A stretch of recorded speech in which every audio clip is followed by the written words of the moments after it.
What's going on, everybody? Welcome back to another episode of GigaChad Books. I'm your host, GigaChad Books. It's nice to see you guys all once again in the new year. Today it is January 4th, I think. Haven't been keeping up with the dates, but I could be wrong. I was going to make a video about all of the books that I read in 2025, but I started recording it earlier, and then I realized that I read so many books that it was going to take me a really long time. So I don't want to do it anymore. So sorry. But I might still talk about some of them because there are plenty of books that I do want to talk about that were really good. So yeah, but anyways, starting off this new year and the new me, we had The Creative Act by Rick Rubin, A Way of Being. So I had this recommended to me by my boy David, and we all know that David is the GOAT. Go subscribe to David's YouTube channel, even though he doesn't upload anything, because we got to support him anyways. This is a great book for me to read. Seriously, one of the most, I'm not going to say transformative books that I've read, because I haven't had enough time to kind of see the results of it on me. But I will say that definitely one of the most insightful books that I've read. I felt very receptive towards this book and receiving what it had to teach me. And I feel like immediately upon starting it, I was already learning more than I had learned from any other book. And just in terms of how to approach life and in terms of how to approach making art and being creative. And I think that anybody that is wanting to create art, create anything for that matter, is going to be very much in need of this book. That's just my opinion.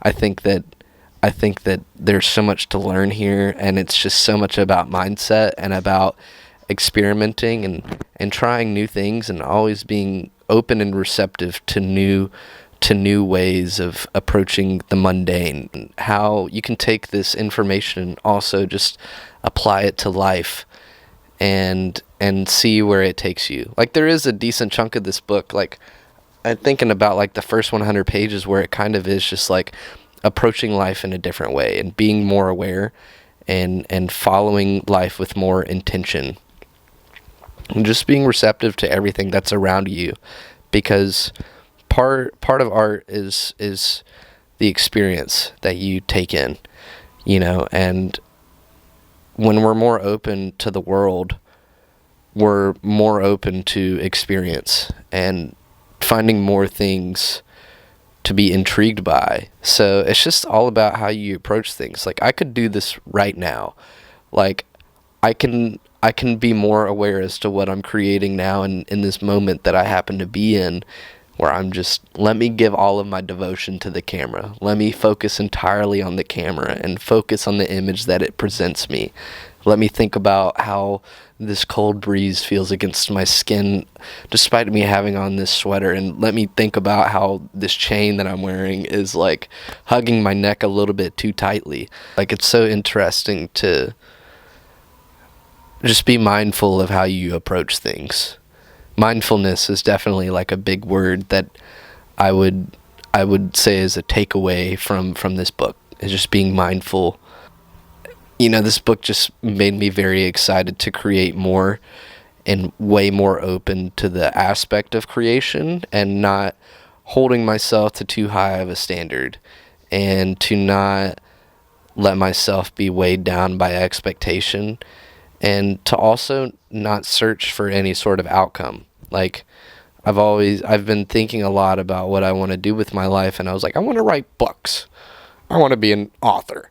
And by searching for some kind of exterior success through that, you already put some pressure on your creation, and that alone can kind of cause you to stagnate and to be paralyzed by fear in a way, because it's if you don't succeed in doing that, then you're not going to be able to follow your passion and do what you love for the rest of your life.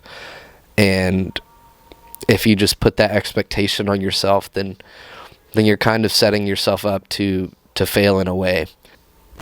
Doing art in service of the art rather than doing art in service for you or having the art serve you. It's like you serve the art instead of the art serving you, right? Yeah. So we all have the ability to self-express in whatever way it might be. Like, it could be through baking, it could be through drawing, it could be through writing, it could be through creating music, it could be through whittling, it could be through like how you approach exercise, it could be in the way that you conversate with people. I mean, it's everything can be an art and everything could be a skill. I love the talk of perspective and of point of view and of interpretation within this book. I think that it's really awesome, and just allowing the art to flow through you and just find its way out of you without question. And like, it's really interesting. It's really interesting. Like, I have found myself thinking more interesting thoughts as a result of this book. So I totally suggest freaking reading it. Also, another thing that I thought was pretty cool is that there's like a notebook. There's a notebook that resides in the back of here. And I didn't realize it at first until somebody pointed it out to me, and I was like, oh, there's a notebook, huh? I was like, that's kind of corny.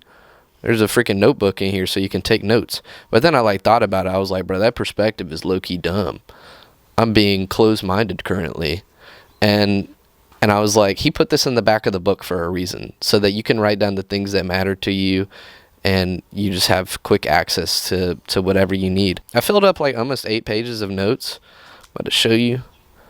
See? It was a really great addition to the book and made it a much more interactive experience that was freaking awesome.